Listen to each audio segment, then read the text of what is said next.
good to go? All right, committee, so we've got 4 bill hearings on the agenda for today. The first 2 are going to be very familiar to you. They are identical to the bills we've already passed out on the House side. The Senate is wanting us to run their bills so that they can concur to them. And so on the first 2 bills, we're just going to open the hearing, get a brief description on what the bill is so that it refreshes our memory. We're not going to have any testimony. People had wanted to know if they were supposed to come testify again on the same bill that's already passed.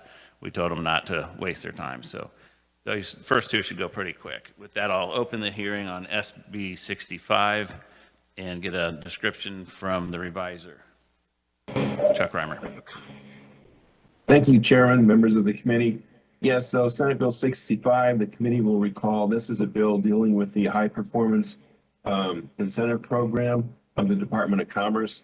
Under current law, there's a requirement that companies participate in the workforce training program or the workforce retraining program. Those programs are also offered by the Department of Commerce. This bill decouples the requirement. It removes that requirement for participation in the HPIP program and also removes the requirement for dedication of a certain amount of funds to training as part of that HPIP program. And that's what the bill does. Thanks, Chuck. Is there any questions for the reviser? Seeing none, I'll go ahead and close the hearing on SB 65. We'll open the hearing on SB 66 and get a brief description from Charles Reimer, reviser.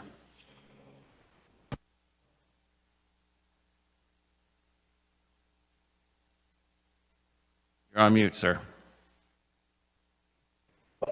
My apologies, Chairman. Senate Bill 66 is the bill that addresses the angel investor tax credit program of the Department of Commerce. And the bill was, like the previous bill, brought by the Department of Commerce.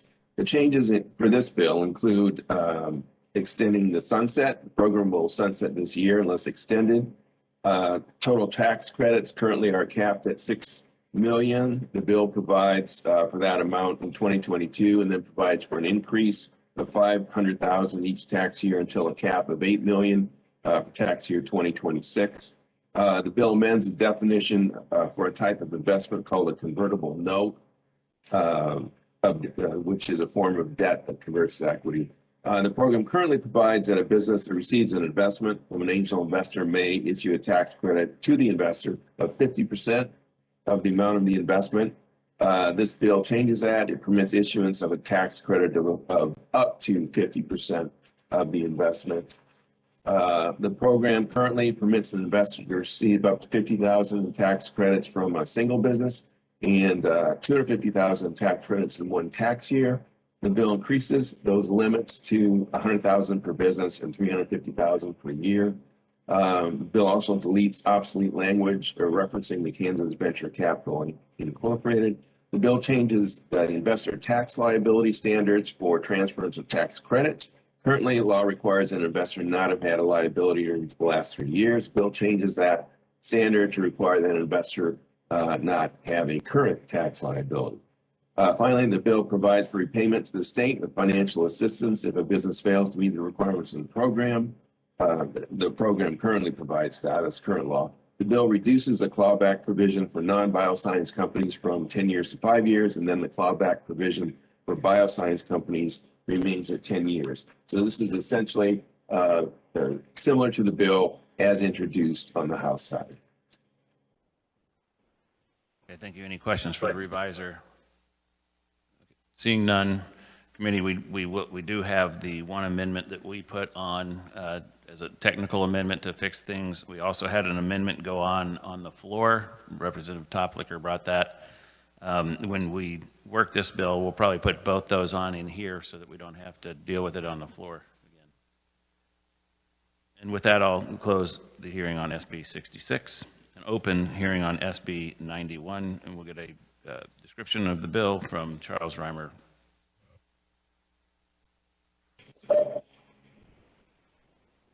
Thank you, Chairman, members of the committee. Senate Bill 91 also deals with the High Performance Incentive Program with the Department of Commerce. It was also brought by the Department of Commerce. It permits transferability of the tax credit that is a part of that program. And if you turn to page 4 of the bill, 4 and 5, you see the new language there that basically states that for projects that are placed into service on and after January 1st, 2021, a taxpayer may transfer up to 50% of the tax credit allowed under the HPIP program. The transfer may be to more than one person, but the total of all transfers are not to exceed 50% of the taxpayer's tax credit. The taxpayer has to make this transfer in a single year.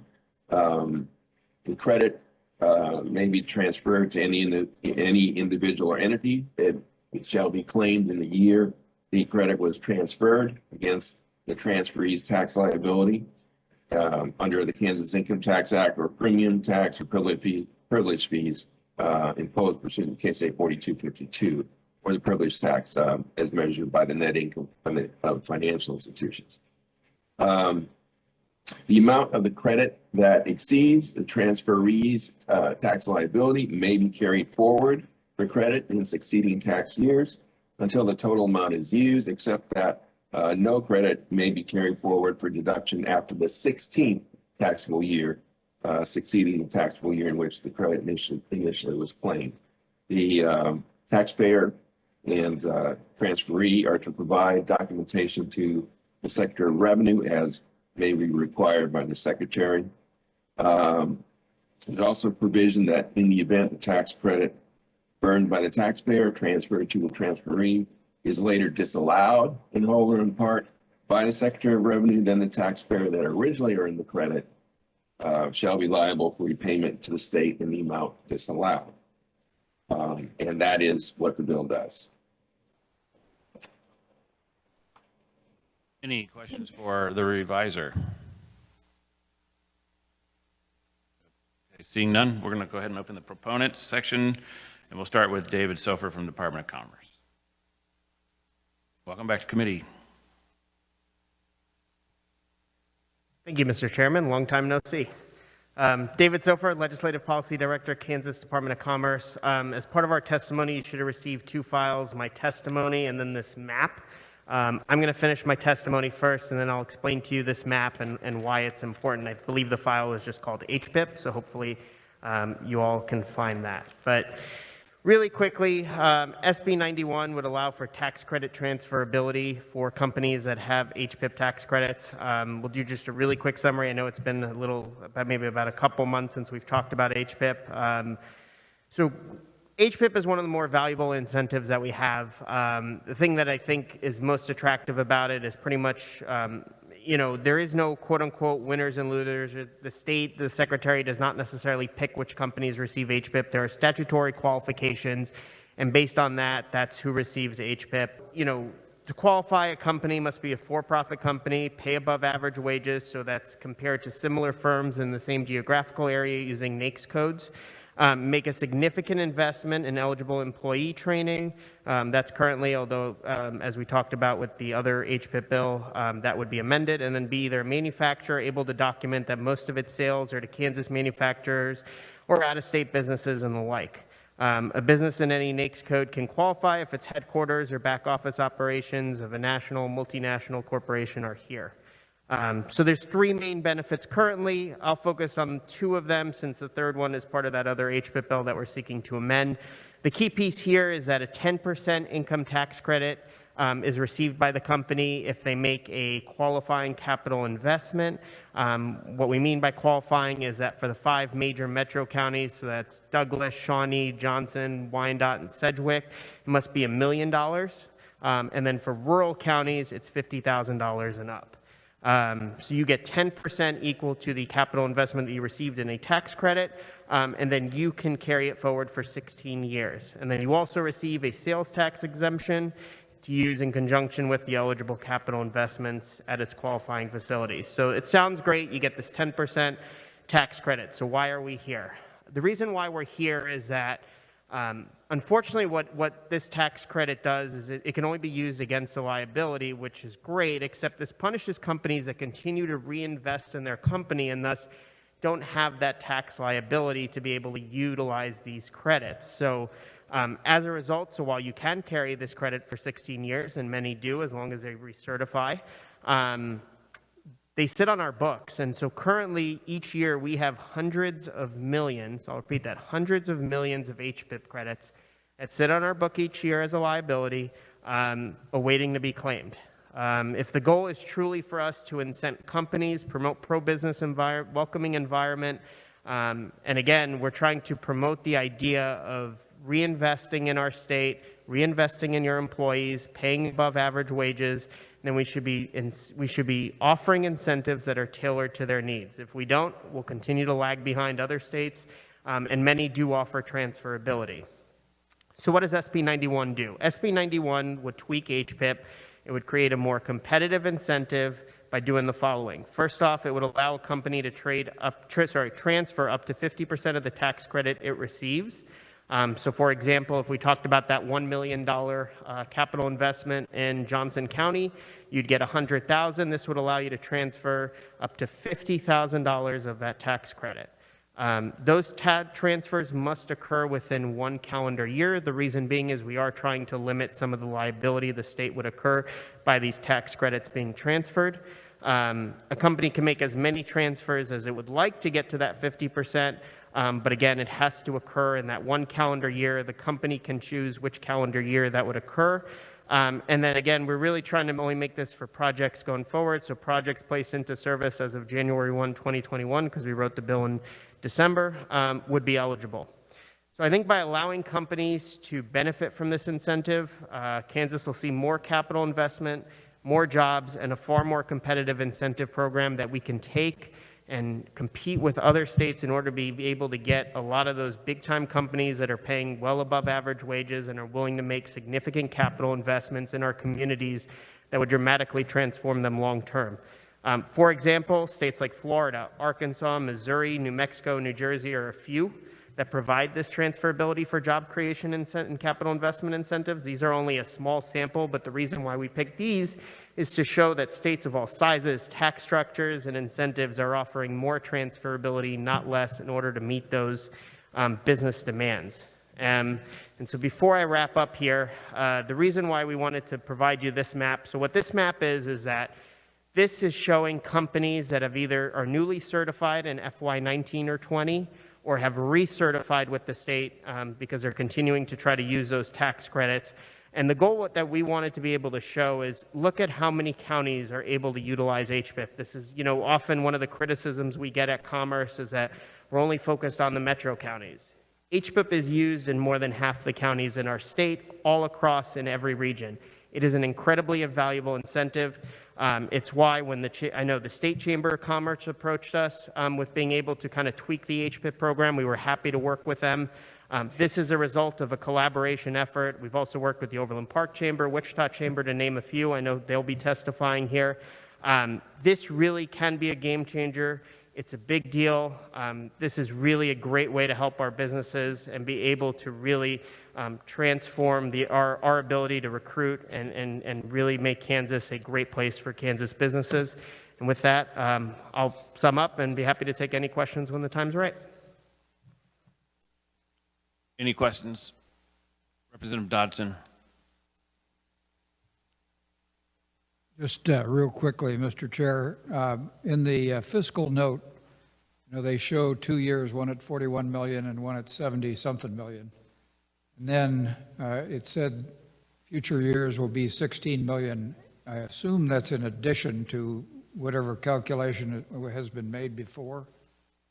So, Representative, I think that the 41 million and 71 million or 74 million were examples of what was paid out the last 2 years. Right. And so I think the 16 million would be. So the real impact is 16 plus Whatever's outstanding. well, I'd argue it'll actually be, again, everybody does their fiscal notes their own way. This doesn't calculate necessarily, again, the increase in jobs, increase in capital investment that'll occur. So we believe that the actual fiscal impact would be less than 16 million, but that's what the fiscal note says. Okay, thanks. On that same note, how many of these are going to transfer every year, do you think? I mean, what are you anticipating? So again, I think most companies, at least immediately, will probably try to use some of their tax credits for themselves. I think it really depends on kind of the company makeup. I mean, we did sit down with the chamber and tried to figure it out. My guess is, at least initially, this won't be as big a deal. Probably as we continue to move forward, as companies realize that they may not be able to utilize their credits as fast as they could, they'll start transferring them, but I don't know that we'll necessarily see an immediate impact. But over time, it probably, again, it will start. They'll start utilizing this a lot more. How many are issued each year? That number really varies year in, year out. So I think in the fiscal note, it shows you how many credits were issued year in. I think one year was 40, the next year was about 70 million. It depends on how many companies we're able to recruit with this program annually. Well, I guess where I'm getting at is there were 333 last year that were issued, and you're saying that most of them aren't going to transfer. Some of them will. So the 333, I believe, is active. It doesn't. We issue on a given year about 30-ish or so.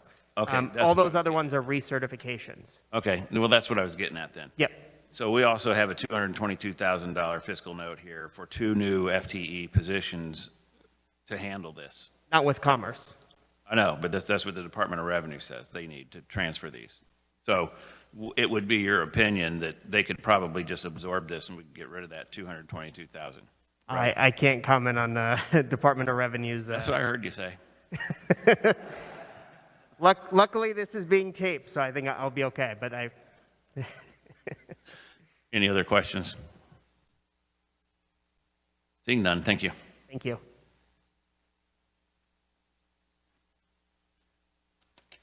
Okay, we'll move on to Kevin Walker from Overland Park Chamber.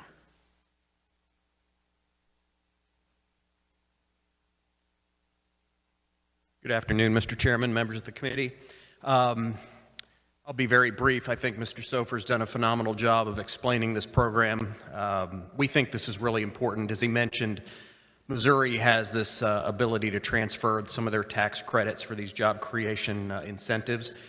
And in the competitive environment we're in with economic development, and particularly some of the challenges we see in the Kansas City metro, we think it's really important that we have these types of programs and that we continue to evaluate them and make improvements as possible.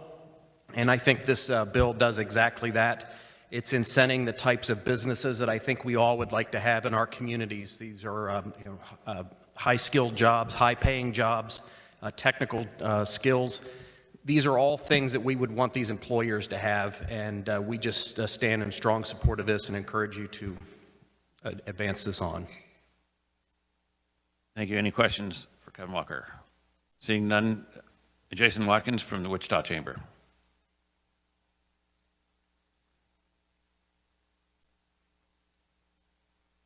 Thank you, Mr. Chairman. Jason Watkins appearing on behalf of the Wichita Regional Chamber of Commerce.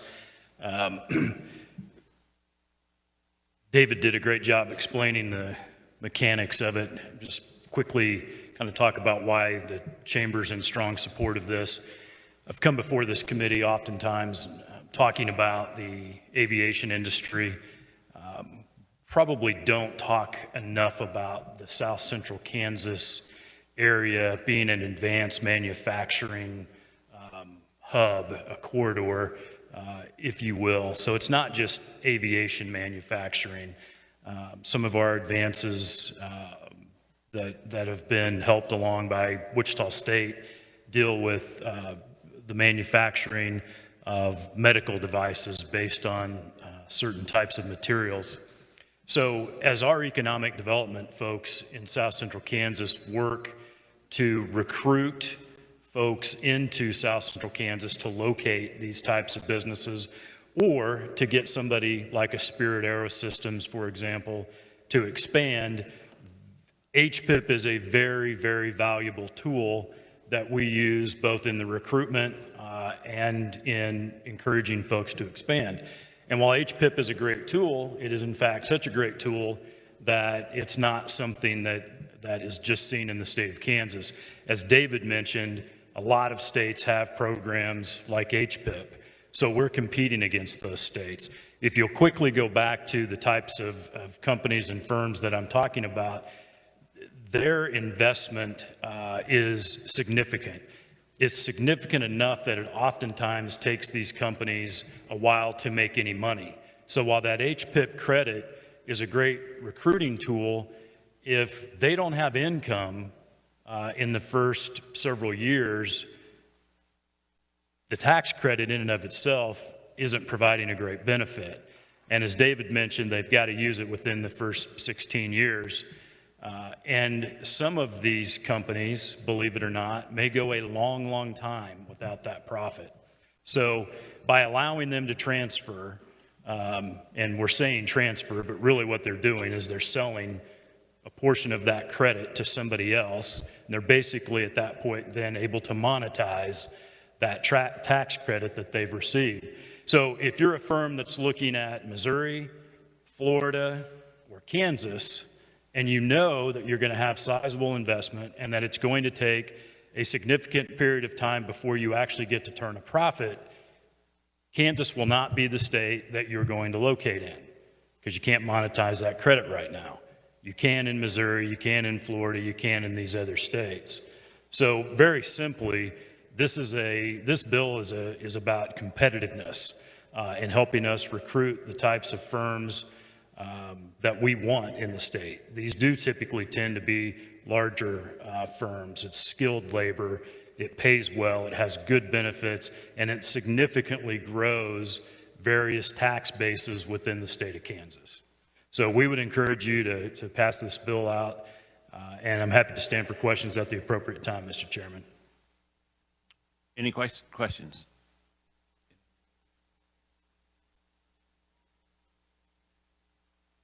None. Thank you, sir.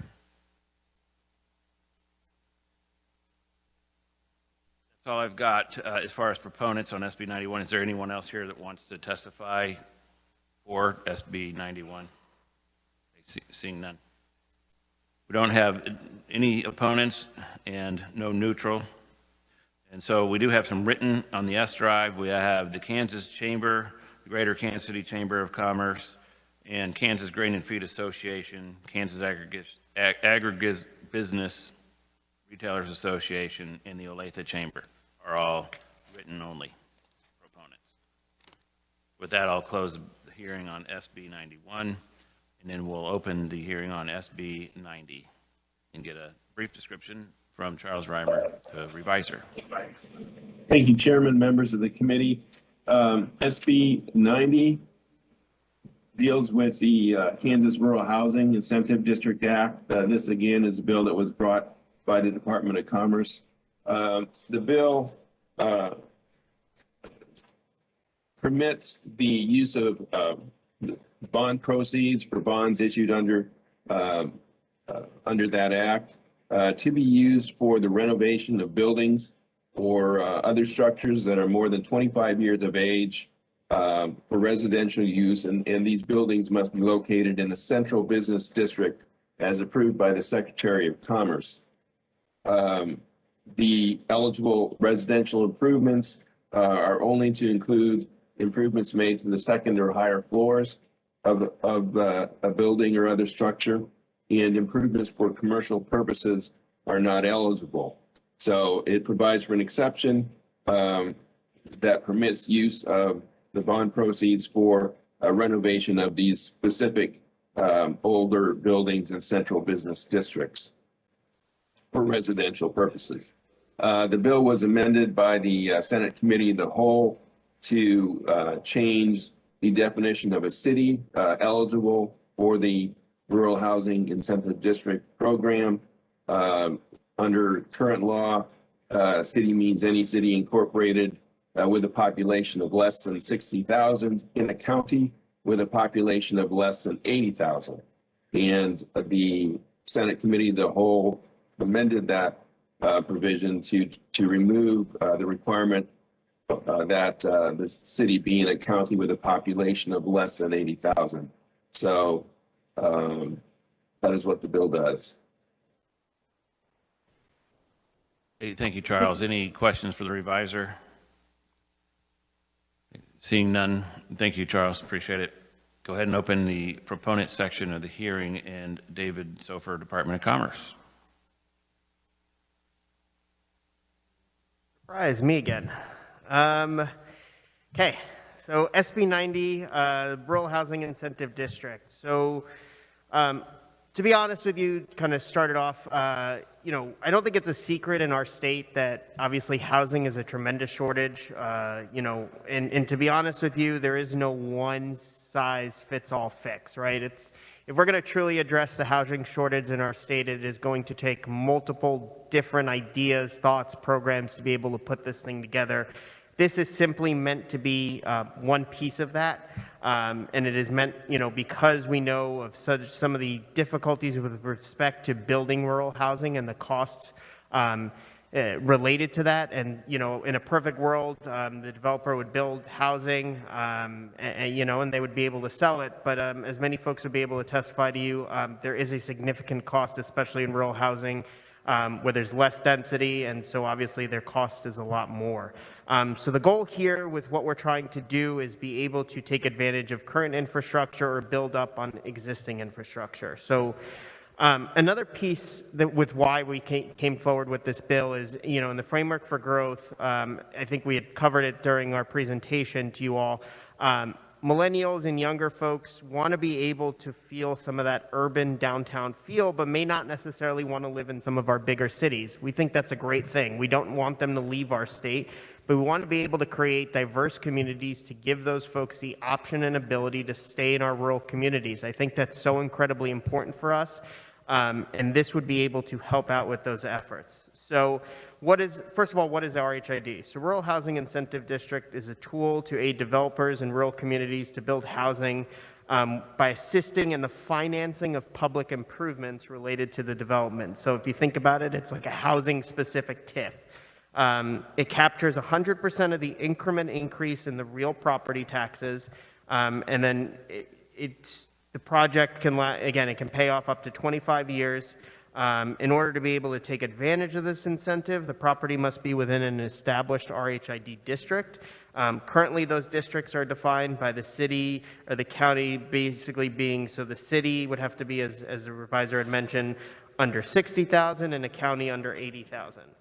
So what does our proposal do? So our proposal would allow for renovations, including vertical construction of building structures of over 25 years or older for residential use, and those must be located in a central business district, which would otherwise be known as main streets. And they would have to be approved by the Secretary of Commerce. And then the eligible residential improvement shall only include renovations that are made to the second floor and above of a structure located in an approved incentive district. So to be honest with you, we're not the originators of this idea. This is an idea that we got from Colorado, Utah, North Carolina, to name a few. Specifically in my testimony, you'll see Colorado utilizes this with their arts program, and what they do is, you know, it creates affordable housing for young artists to be able to utilize vacant buildings in rural main streets to create kind of housing / workspace. It's a great idea. You know, unfortunately, currently, RHID does not allow this type of projects. So from our end, we just believe that being able to utilize existing structures that remain vacant, that businesses don't necessarily have the interest on, because you don't necessarily get that same kind of view if you're on second floor and above. We want to be able to turn it into housing, get use from them, be able to create more housing so our younger folks stay here in Kansas, stay in our rural communities. And we really believe that reinvesting in housing in these areas is just smart growth principles. It's, you know, and it helps keep the cost down for the state, and helps keep development costs in line as well. You'll see a list of the rural housing incentive districts that are already established. They're all across our state. And then one thing I would add to the amendment that was done on the Senate side, so funny thing is I had actually had a conversation with Representative Sutton about this bill before this bill had made it to the House side. And I know his communities in Edgerton and Gardner, you know, they're not necessarily the typical types of cities in Johnson County. They're a little bit more rural based. and they have that rural feel. They have a tremendous shortage of housing. They are dying for a tool like this to be able to get folks out there, and they believe it'll be an incredible help with being able to recruit people. So I know that if it hadn't gone on in the Senate, my guess is the representative would have put it on here. So we have no opposition to it. We think it's a great idea. I know I've spoken with Representative Ralph. Dodge City is incredibly excited about this idea. So there's a lot of potential here for new housing. It's at no cost to the state because it is the increment property tax. Those property tax didn't exist beforehand. We think it's just smart investment and would really help be part of that solution on the housing front. And with that, be happy to take any questions. Any questions? Representative Highland. Thank you, Mr. Chairman, and thank you for your testimony. How many counties would be excluded from this bill based on your 60,000, 60,000? You mean how many cities? Well, you have the two qualifiers, 60,000 for the city, and then you have down below the county 60,000 as well. All right, so it should be, it should state, so let me just clarify. So currently in the program, it's a city with a population of less than 60,000 in a county that's less than 80,000. The Senate amended the bill to eliminate that county part, so it would only be cities of 60,000 and up that would be disqualified.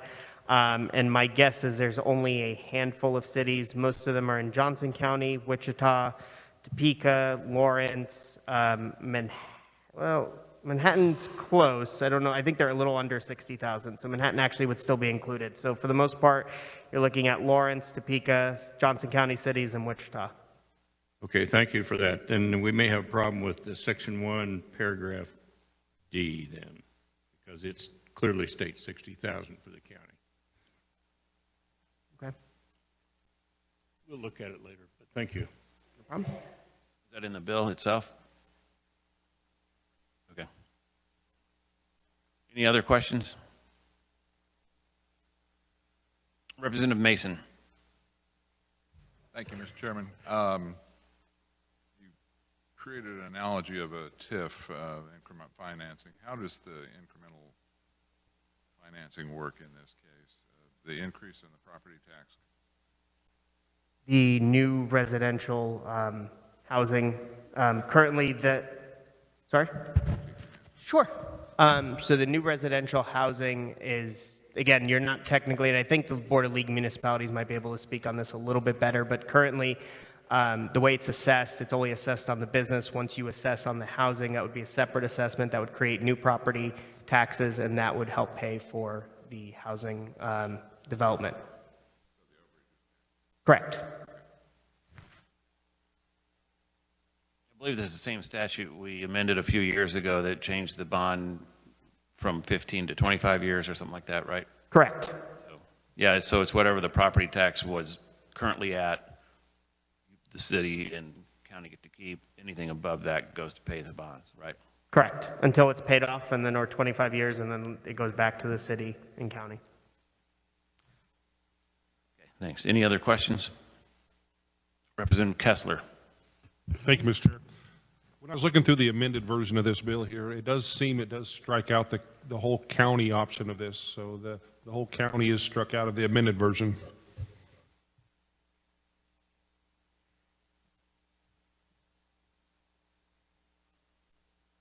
Charles, do you want to help us out with that? The county versus city thing in the Senate amendment? Certainly, Chairman, members of the committee. So, you know, as it's noted, there are two definitions: city, which was changed to simply mean a city less than 60,000 in population, and then there's also a definition for county, which remained as in current law with a population of 60,000. So, as I understand the program, it permits any city or county which has established a rural housing incentive district, you know, may use the program. And so, you know, I don't know that there's necessarily a conflict there. I guess if one would want to change the definition of county, certainly the committee could do that. But it's just that I think as I understand it, and David can correct me if I'm wrong, but the program is eligible. Program eligibility is for both cities or counties, and as defined in the bill, in the act. Correct. So yeah, we would just look to eliminate the county component. It would just be, again, city under 60,000. Yeah, I think that's what we're looking to do. Is that a change we need to make? I don't believe so. I'll double check that bill just to be 100% sure, but I don't believe it's in conflict. Any other questions? Okay, seeing none. Thank you. Thank you. Move on to Trey Cocking, the League of Municipalities.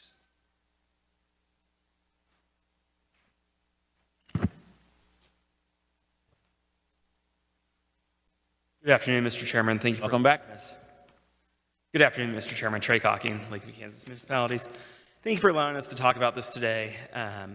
This is a critical issue for cities, especially a lot of those kind of, I'm going to say, second-tier cities that have these abandoned downtown areas, not necessarily abandoned on the first floor, but all the second-floor area that could easily be converted to housing.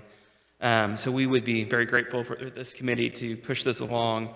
I will also tell you that downtown housing is a sign of robustness in a community.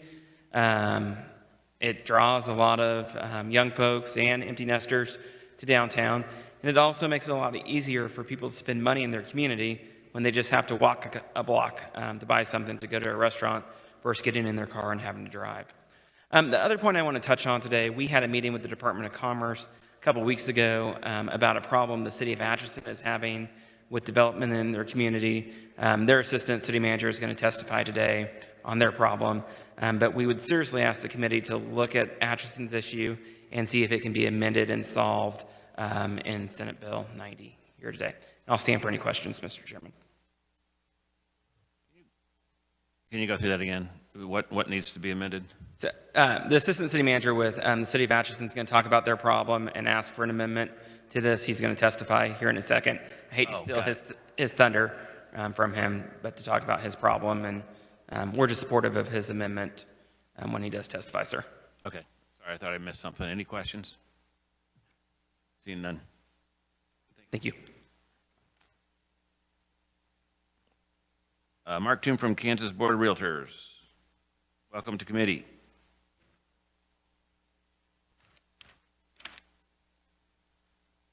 Mr. Chairman, members of the committee, thanks for the opportunity to provide testimony today on Senate Bill 90. I am Mark Toome. I'm with the Kansas Association of Realtors, and CAR has long supported the concept, the underlying concept of rural housing incentives districts, and support this expansion. And while sales of existing homes across the state in 2020 have been pretty robust, much of the story of the last 10 years has been about supply. Pulled the most recent figures available, and from January 2021, when compared to a year earlier, listings were down 48%. And throughout most of 2020, we saw listings really 40% fewer, and that's really, it shows also that houses are not on the market as long. That's also fewer choices for consumers to select housing that might be right for their needs. And upper floor residential is a piece of that puzzle, and it was once very common in downtowns, and renovating these often vacant and underutilized spaces is really a logical step. And I think really it's also shows the vitality of downtown, and I think Mr. Cocking mentioned that. In a previous role, I did work with cities, and a lot of the discussion for revitalizing downtowns really boiled down to how to make downtowns cool again. And a lot of that was about having people live in downtowns, have a market available for those people to connect to a already connected base of customers. As part of our testimony in the Senate, we had Jamie Sauter, a realtor and developer, testify to the kind of the underlying tool here, and really bringing meaningful opportunities in Emporia. They had a 26-lot, $2.2 million project in Emporia that is nearly completed and full. He testified that this change would really lead to an increase in the variety of housing and really better utilization of existing resources, particularly when you're already dealing with infrastructure like water, sewer, and utilities. It can reduce the cost and be an advantage for all. In doing downtown renovations, it's incredibly expensive, and so this tool will also help the math work out that much better. So for those reasons, we support Senate Bill 90 and would request that you act on it favorably. Thank you, and I'm happy to answer any questions. Thank you. Any questions for Mark? Representative Long? Thank you, Mr. Chairman. Thanks for being here, Mark. Is there any special provisions when a property sells? Do the bonds just follow the property? Is that? I'm going to have to probably ask for the revisor for a little help on that question. I don't think that's, I think it would be part of the district, and the district would stay off, so when it pays, it stays until it's paid off, is what I would anticipate. Okay, so a sale wouldn't make any difference? No. Okay, thank you. Any other questions?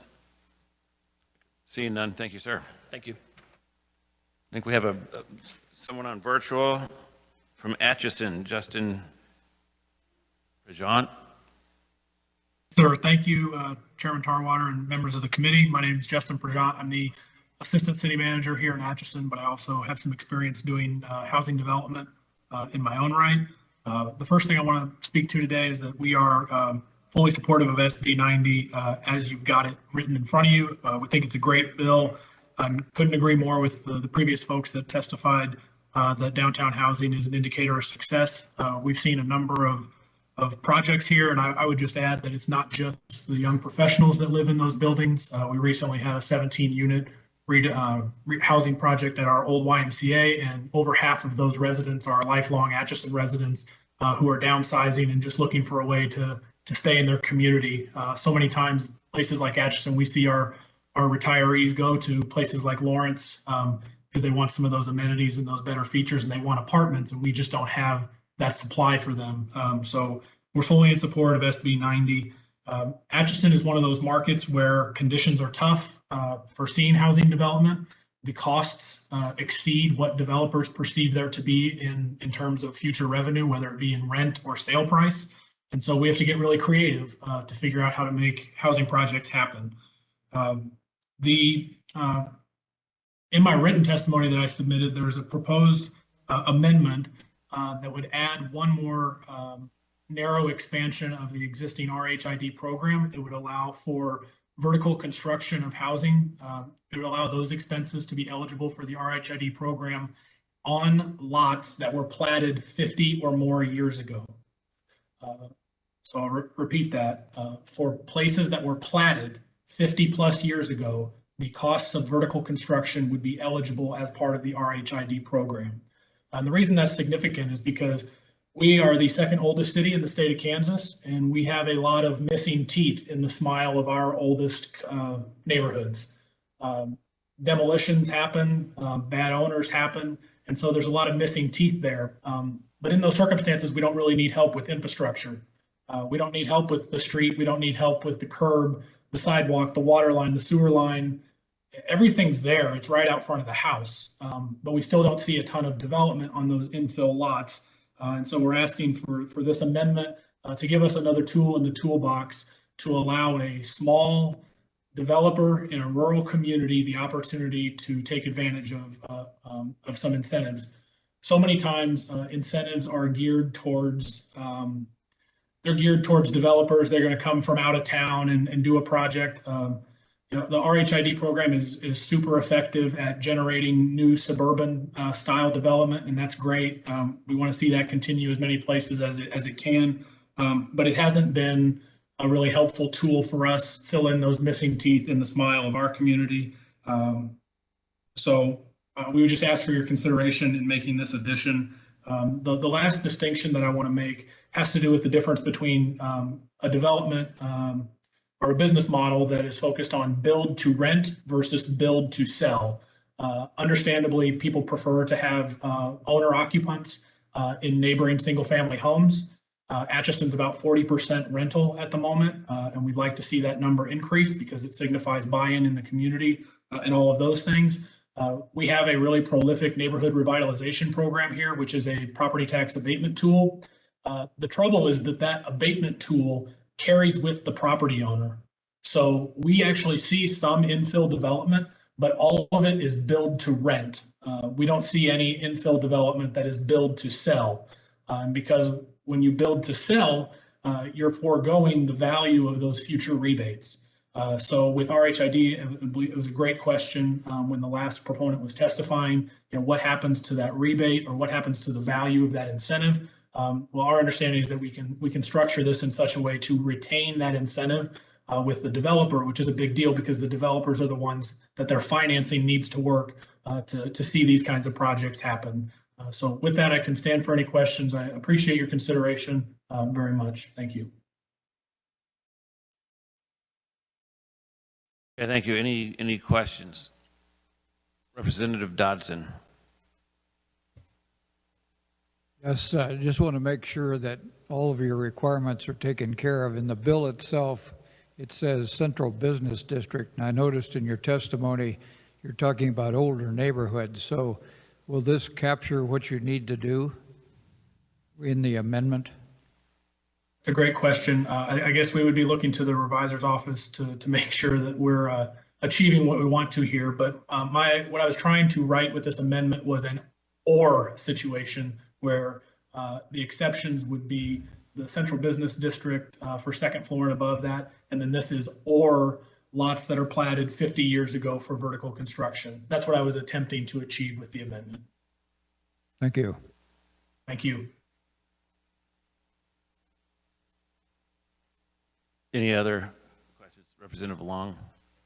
Thank you, Mr. Chairman.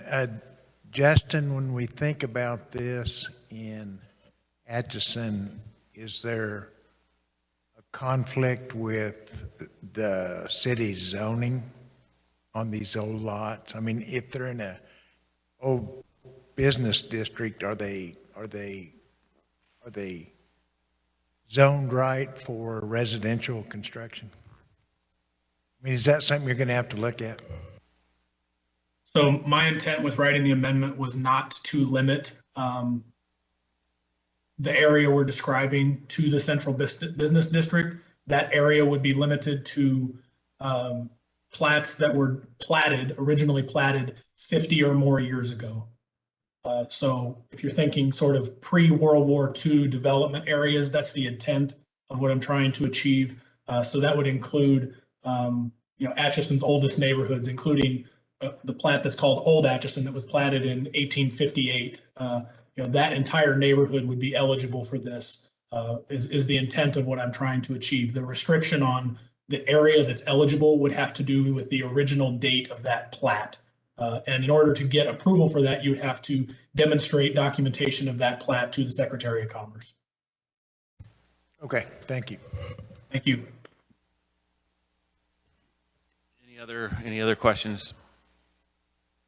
Seeing none, Charles or Eddie, could you chime in maybe on this proposed amendment? It seems to me that we had a bill a few years back that addressed exactly this.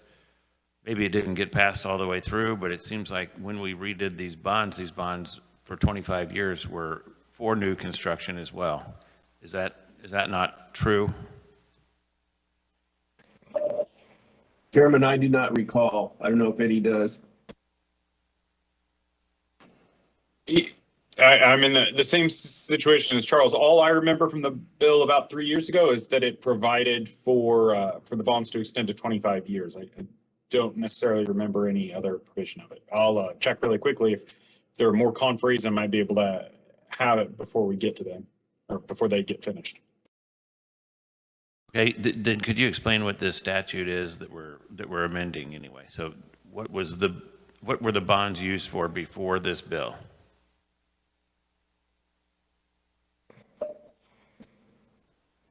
Chairman, if I understand your question correctly, the bonds would have been used for, there's kind of a list of things that they're used for. If you look on page 2 of the bill, the bond proceeds can be used for acquisition of property within the specific project area or areas, payment of relocation assistance, site preparation, sanitary and storm sewers and lift stations, drainage conduits, channels, levees, street preparation, grading, paving, graveling, curbing, surfacing, street lighting fixtures, underground utilities, gas, water, heating, electrical services, sidewalks, and water mains and extensions. So sort of infrastructure kind of things. Okay, all right, so currently, the statute allows for no vertical construction, and what we're doing with this bill is allowing them to renovate some downtown buildings, basically. That is correct, Chairman. Okay. David Sofer, did you want to comment on this? So the only thing I'd add is on this specific amendment from the city of Atchison, as I understand it, this would allow for costs to be covered on that vertical construction of newer buildings. So currently, yes, you can use RHID for new development, but the cost of vertical construction cannot be covered under RHID. This would allow it. So to pay for the bonds, the city would be foregoing any and all property tax because there's no property tax on something that's not there. Correct. So all property tax would go to pay for the bonds if this amendment were to be looked at. Of the new development, correct. Thank you. Any other questions? Representative Highland? Thank you, Mr. Chairman. And then Auerkamp. I'm a little confused. Does this amendment say that this includes residential properties, whereas the bill, as we saw it, covers only business district? I believe that's the intent of the amendment, is to allow residential construction that's not in the downtown area, vertical construction. Thank you. David Suffer? So the thing to keep in mind is specifically for the change that we were looking for the original intent of this bill was business districts with regards to building on Main Street, but currently you can use RHID outside of a business district. This would only allow for the original bill that we brought here today, SB 90, was for building on Main Street, and so those were business districts. That's why you're seeing that in the bill itself, but RHID as a whole can be used for other residential building costs and that are not necessarily located in a business district. Does that answer your question? Perfect. Yep. All the infrastructure, but just not the home. This would add the home to that. Representative Auerkamp. Thank you, Mr. Chairman. Are there any limitations on ownership of the property? So the developer, private property, all this reason, property taxes, or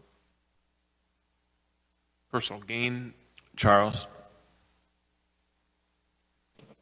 I might have to defer to David for that. I don't believe so. Trey, you want to chime in? So in Atchison, the problem is they can use neighborhood revitalization currently, very similar program, last up to 20 years. However, when they use neighborhood revitalization right now, that program stays with the owner of the property. So it makes it very hard to build a new piece of property, especially in this old portion of town where they want to do this, and then sell the property. Because if they sell the property, that rebate goes with whoever buys the property.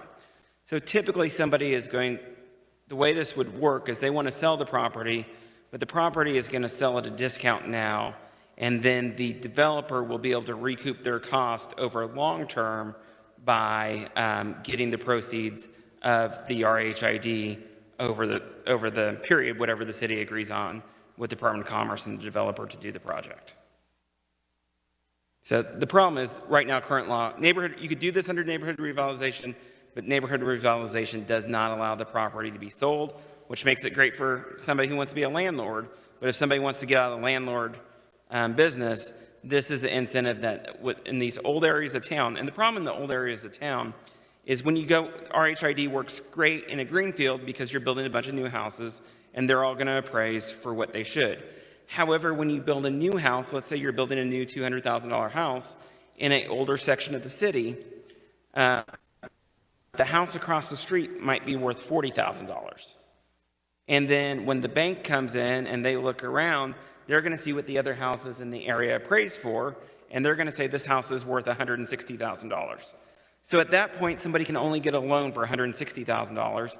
They can't get a loan for the $200,000 that it would cost to purchase the house. So if this program were to be expanded, the developer could sell that property at $160,000 and then get back their investment over time through these payments from the RHID program. To answer the question, there's no limitation on sale or rent. So just trying to put a little more explanation In the to current it. bill, right. So it looks like this bill was very narrowly written for downtown areas and only for second level and up renovations. And this amendment that you're asking for would basically allow them to build whatever they want, wherever they want. The limitation is 50 years old. So it prohibits it. What it does is it prohibits it in greenfield areas, but allows it in that older section of town. I think they're okay if you want to 70 years past. The reason we hopped on this, they hopped on this, was we wanted to do it on the Senate side. This bill moved quickly on the Senate side, and then it was moving quickly here, and session's almost over, so trying to find a vehicle to make this happen in Atchison, sir. Representative Sutton. Thank you, Mr. Chair. I think we might need to play with that number just a little bit. If we are going to open the barn door, we have a 150-year-old state. So almost every city in the state has land that's going to qualify for that. In fact, I would say every city in the state has land that's going to qualify for that. I think we're really broadening the scope of this bill pretty significantly. I don't know. I'm torn as to whether the amendment belongs at all, but if we do, I would really look at more historic districts than just 50 years. That's not long.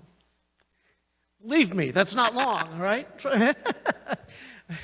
We look at, if we wanted to look at 75, 100, 150, that might be more appropriate if we're developing specific areas.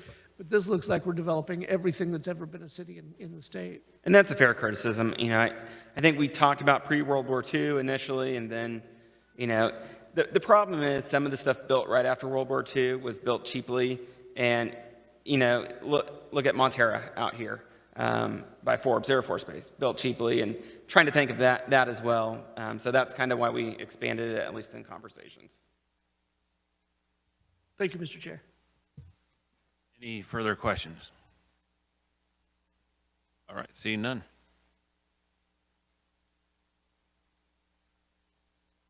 That's all we have as far as testimony on SB 90. There were no opponents, and there was no neutral, and no written. So I'll go ahead and close the hearing on SB 90.